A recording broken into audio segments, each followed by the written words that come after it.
Okay, so in this video we're going to go over the Molarity and White Lab review homework. So I've done 1 and 2 for you on the paper here, so let's start with number 3.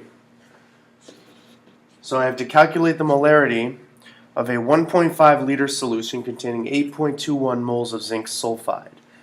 So this one's pretty straightforward. Molarity equals moles per liter. So moles, I'm going to plug in my given 8.21 moles, and molarity, the liters, I gave you 1.50. So to find the molarity, I just divide 8.21 divided by 1.5 equals 5.47.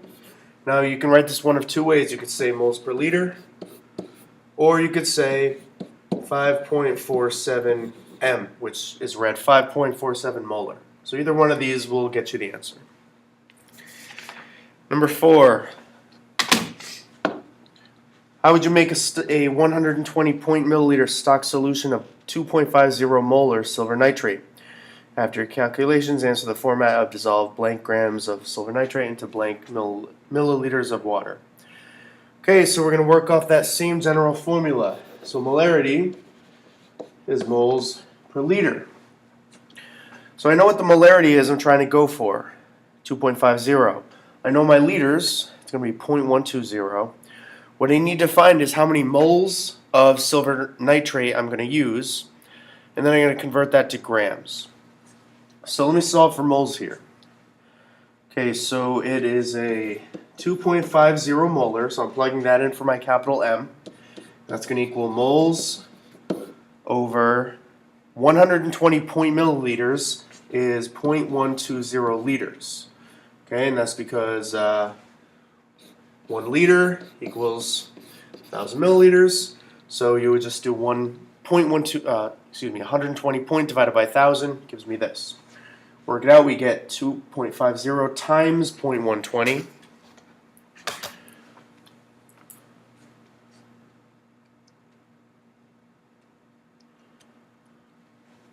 And I get moles equals 0.3 with 3 sig figs, so like this. And that's moles of silver nitrate, AgNO3. But I need to find how many grams I need, so I'm just going to use my periodic table. 107.87. That's silver. Nitrogen is 14.01 plus 3 O's is 48. So it is 169.88 grams per mole. Multiply these together, and it's going to be 50.964, so actually 51.0 grams of AgNO3. So in other words, this is how many grams I need. So to answer in that basic format, it's going to be dissolve 51.0 grams of silver nitrate in 120 milliliters. So that's what you would report.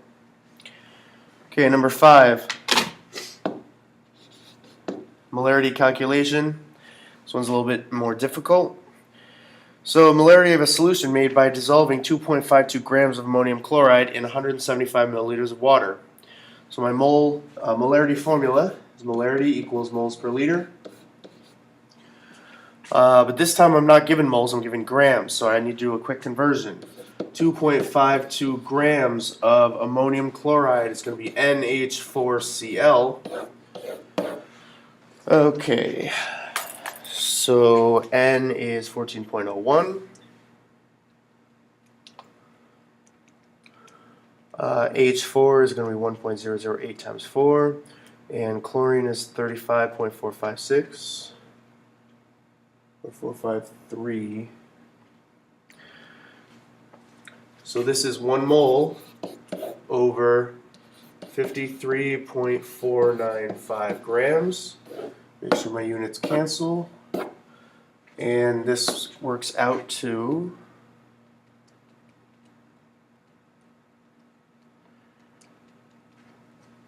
0.0471, and that is moles of, it doesn't actually matter, I believe, but it's ammonium chloride. Okay, so now I can go back to my formula. We're calculating the molarity, so we're looking for capital M equals moles. So we plug that in. And how many liters? Well, it's going to be 175 milliliters, so divided by 1,000 would be 0.175. So molarity equals 0.0471 divided by 0.175, which equals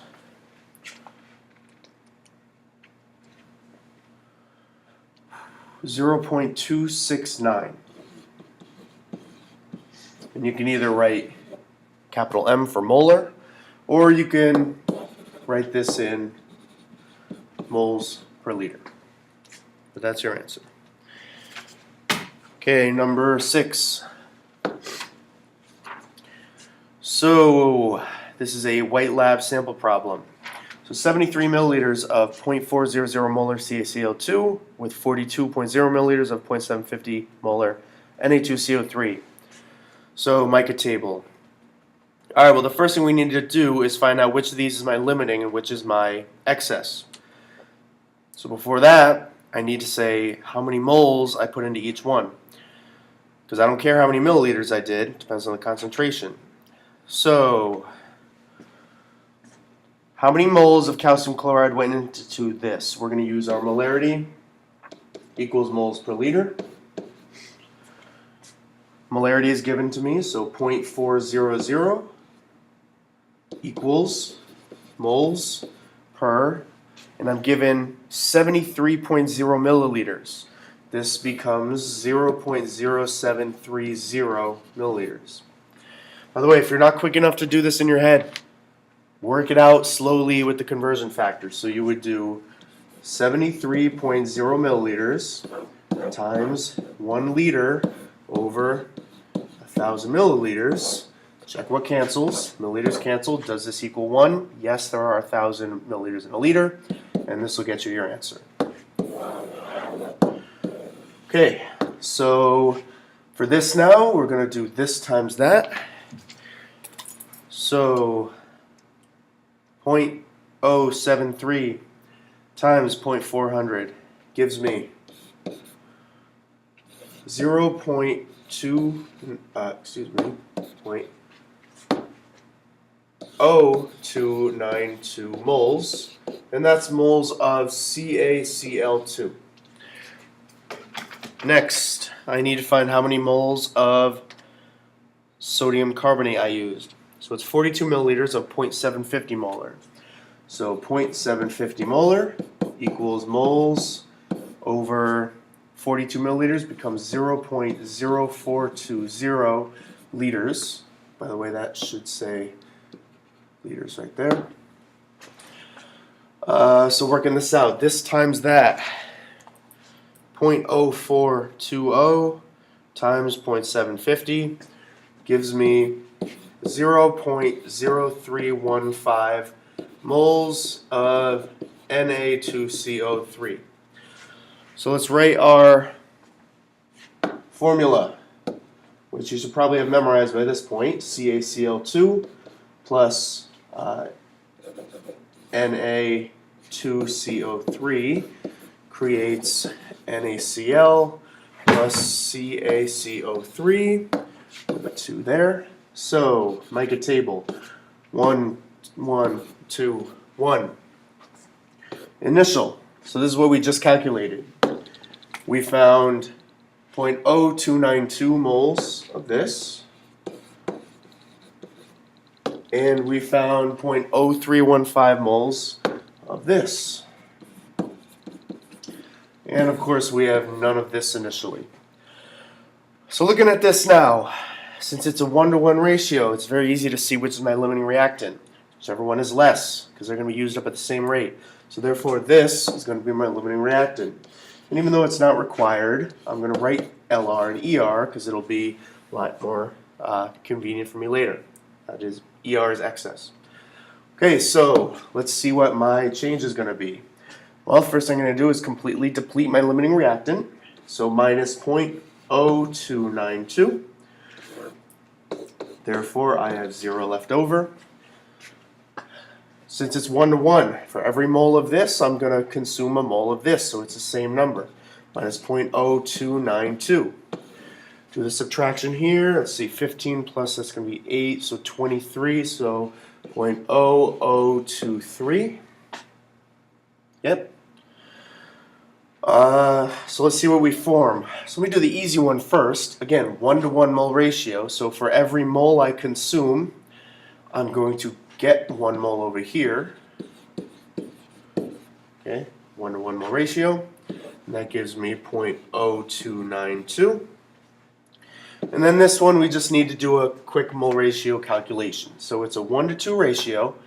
So there's a couple ways you can look at it. You can say 1 over this equals 2 over that. By the way, ignore this because that's excess. We have more of it than we need. You could also go this way. You could say, well, for every mole of this I produce, I must produce 2 moles of that. So 1 over this equals 2 over that. You can also just kind of think through it logically and say, just kind of figure it in your head. Well, I'm going to get 2 times that. So I'm just going to do it this way. I get 2 moles of this for every mole of that. So this times 2. 0.0292 times 2 gives me plus 0.0584. 0.0584. So that's my mica table. So next I'm asking for the mass of chalk that can be produced. This is chalk. This is in moles, so I need to convert that to grams. So 0.0292 moles of CaCO3 times the molar mass of CaCO3, which I've done enough times that I have it memorized, 100.09 grams per mole. Moles cancel. 0.0292 times 100.09 gives me 2.92 grams of CaCO3. So that's my theoretical yield. That would be what I would get in the perfect world. Okay, next, sketch the supernatant. So for this, I'm just going to sketch my entire test tube. So we had a solid form at the bottom. So that is, of course, my chalk, CaCO3. But this isn't even part of the supernatant, so you didn't even have to include this. This is my supernatant. It's the liquid that remains above the precipitate. So there's 2 things that go into this. The first is going to be my aqueous product. So let's go back. So here's my chalk. This is my aqueous part. So NaCl is going to be in here. But it's not going to be solid. It's going to be dissolved. So it's going to be Na and Cl. You could draw them more if you want, but at least one. The other thing that's going to be in here is my excess reactant. So remember, this got completely used up. This, however, there's still more of it left inside. So Na2CO3, this is also aqueous, meaning it's going to be Na plus and CO3 2 minus floating around. Okay, you can rewrite the Na plus if you want, or you can leave it out. The important thing is that I now see we have sodium ions, chloride ions, and carbonate ions. And that's all that's in there. So all of my calcium is locked in place down here. Letter D says predict what would happen if you tested the supernatant using Na2CO3 and using CaCl2. So, using Na2CO3. Let's see what would happen. So remember, since this is aqueous, I would be adding Na plus, and I'd be adding CO3 2 minus. So let's see if anything would happen here. In order to get a reaction, a visible product, I need to form more chalk, CaCO3. So you can see I haven't formed any calcium ions, so I'm not going to get any chalk. In fact, you could see that I already had sodium and I already had carbonate. So for this, we're going to say no reaction. Let's see what happens if I use my other one. Using CaCl2. Again, this is aqueous, so I'm adding Ca2 plus and I'm adding Cl minus. Okay, so now we can recognize that this is going to find that and they're going to form chalk. We already had Cl minus, so it's not like that's going to do anything different. So we're going to say yes, reaction, precipitate forms, chalk forms. And that's what we're looking for in this. Okay, so these are some types of problems that you're going to see. Make sure you read through the guidelines up top. Make sure you review the white lab. You want to be very comfortable, very familiar with the lab going into the quiz.